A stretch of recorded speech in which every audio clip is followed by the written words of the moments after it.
നമ്മൾ പ്രതീക്ഷിക്കുന്നത് ഇത് എസ് എൽ അടിക്കും എന്ന് തന്നെയാണ്. അപ്പോൾ അങ്ങനെയെങ്കിൽ നമ്മൾ നെക്സ്റ്റ് ഒരു എൻട്രി പ്ലാൻ ചെയ്യുന്നത് നമ്മുടെ 1 hour സപ്ലൈ ആയ 64,200 റേഞ്ചിലാണ് നമ്മൾ നെക്സ്റ്റ് ഒരു എൻട്രി പ്ലാൻ ചെയ്യുന്നത്. ഈ എൻട്രി എസ് എൽ അടിച്ചാൽ നമുക്ക് പ്രത്യേകിച്ച് പ്രശ്നങ്ങളൊന്നുമില്ല. ഓൾറെഡി നമ്മൾ ഈ മാസം അത്യാവശ്യം നല്ല പ്രോഫിറ്റിലാണ്. അതുകൊണ്ട് തന്നെ നമ്മുടെ ട്രേഡ്സിൽ ഏകദേശം ഒരു രണ്ടാമത്തെ ട്രേഡ്സാണെന്ന് തോന്നുന്നു എസ് എൽ അടിക്കുന്നത്. 64,200 റേഞ്ച് എന്ന് പറയുന്നത് ഒരു സപ്ലൈ സോണാണ്. 1 hour സപ്ലൈ സോണാണ്. നമ്മൾ മാർക്കറ്റ് എക്സ്പെക്ട് ചെയ്യുന്നത് 58,000 റേഞ്ചിലേക്കാണ് എക്സ്പെക്ട് ചെയ്യുന്നത്. അതുകൊണ്ട് തന്നെ നമ്മൾ 1:4 ട്രേഡ്സ് അടുത്ത ട്രേഡ്സ് നോക്കുന്നത്. ഹായ് ഓൾ, ട്രേഡ് മാക്സ് അക്കാദമിയുടെ പുതിയൊരു മാർക്കറ്റ് അനാലിസിസിലേക്ക് ഏവർക്കും സ്വാഗതം. നമുക്കെന്തായാലും ഇന്നത്തെ മാർക്കറ്റ് അനാലിസിസ് നോക്കാം. ഓൾറെഡി നമ്മൾ ഇന്നലെ ഒരു ട്രേഡ്സ് നിങ്ങളടുത്ത് ഓൾറെഡി പറഞ്ഞിരുന്നു. ഒരു റേഞ്ചിലേക്ക് എത്തിയാൽ നമ്മൾ ഓൾറെഡി ട്രേഡ്സ് എടുക്കും എന്ന് ഓൾറെഡി പറഞ്ഞിരുന്നു. നമ്മൾ പറഞ്ഞിരുന്നത് 62,500 റേഞ്ചിലേക്ക് എത്തിയാൽ നമ്മൾ താഴെ ഷോട്ട് നോക്കും എന്നാണ് ഇന്നലെ പറഞ്ഞിരുന്നത്. ഇന്നലെ മാർക്കറ്റ് ഏകദേശം 20:30 അല്ലെങ്കിൽ 21 ടൈം റേഞ്ചിൽ മാർക്കറ്റ് അവിടെ എത്തിയിരുന്നു. മാർക്കറ്റ് അവിടെ എത്തിയിട്ട് മാർക്കറ്റ് എന്ത് ചെയ്തു, ഒരു 1,200 പോയിന്റ് താഴത്തേക്ക് ഡൗൺ സൈഡിലേക്ക് മൂവ് ചെയ്തു.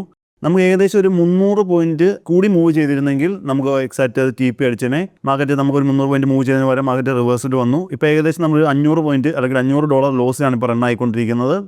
നമ്മൾ പ്രതീക്ഷിക്കുന്നത് ഇത് എസ് എൽ അടിക്കും എന്ന് തന്നെയാണ്. അപ്പോൾ അങ്ങനെയെങ്കിൽ നമ്മൾ നെക്സ്റ്റ് ഒരു എൻട്രി പ്ലാൻ ചെയ്യുന്നത് നമ്മുടെ 1 hour സപ്ലൈ ആയ 64,200 റേഞ്ചിലാണ് നമ്മൾ നെക്സ്റ്റ് ഒരു എൻട്രി പ്ലാൻ ചെയ്യുന്നത്. ഈ എൻട്രി എസ് എൽ അടിച്ചാൽ നമുക്ക് പ്രത്യേകിച്ച് പ്രശ്നങ്ങളൊന്നുമില്ല. ഓൾറെഡി നമ്മൾ ഈ മാസം അത്യാവശ്യം നല്ല പ്രോഫിറ്റിലാണ്. അതുകൊണ്ട് തന്നെ നമ്മുടെ ട്രേഡ്സിൽ ഏകദേശം ഒരു രണ്ടാമത്തെ ട്രേഡ്സാണെന്ന് തോന്നുന്നു എസ് എൽ അടിക്കുന്നത്.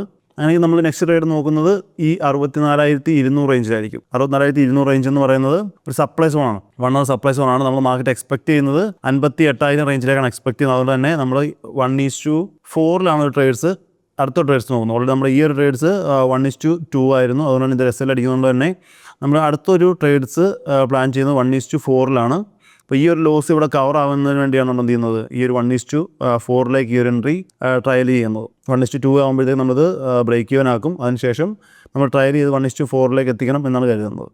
അപ്പോൾ ഇതാണ് നമ്മുടെ ക്രിപ്റ്റോയുടെ ഒരു നെക്സ്റ്റ് എൻട്രി പ്ലാൻ എന്നുള്ളത്. ഓൾറെഡി നമ്മൾ വ്യൂ ഓൾറെഡി ബെയറിഷാണ്. മാർക്കറ്റിൻ്റെ വ്യൂ ഓൾറെഡി ബെയറിഷാണ്. നമ്മൾ still pull back entries already market മുകളിലേക്ക് നമ്മൾ പ്രതീക്ഷിക്കുന്നത് ഏകദേശം ഇപ്പം നിൽക്കുന്നിടത്തുനിന്നൊരു 1,400 പോയിൻ്റ് അടുത്താണ്. പക്ഷേ ഈ ഒരു പുൾ ബാക്ക് എൻട്രി നമ്മൾ നോക്കാറില്ല. നമ്മൾ എക്സാക്റ്റ് സ്റ്റിൽ മാർക്കറ്റ് ബയാസിനനുസരിച്ചാണ് മാർക്കറ്റിൽ നമ്മൾ എൻട്രീസ് എടുക്കുന്നത്. അതുകൊണ്ട് തന്നെ നമ്മൾ വെയിറ്റ് ചെയ്യുന്നു. മാർക്കറ്റ് ഈ ഒരു സോണിലേക്ക് എത്തിയാൽ ഇവിടെ താഴത്തേക്ക് നമ്മൾ ട്രേഡ്സ് നോക്കുന്നത്. ഇതാണ് നിലവിൽ നമ്മളൊരു എൻട്രി പ്ലാൻ എന്ന് പറയുന്നത്. അതുകൊണ്ട് തന്നെ നമ്മൾ വെയിറ്റ് ചെയ്യുന്നു.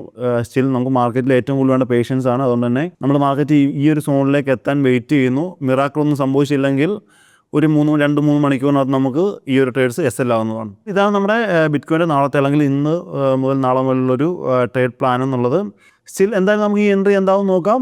നാളെ വൈകുന്നേരം നമുക്ക് വീണ്ടും കാണാം. ബൈ.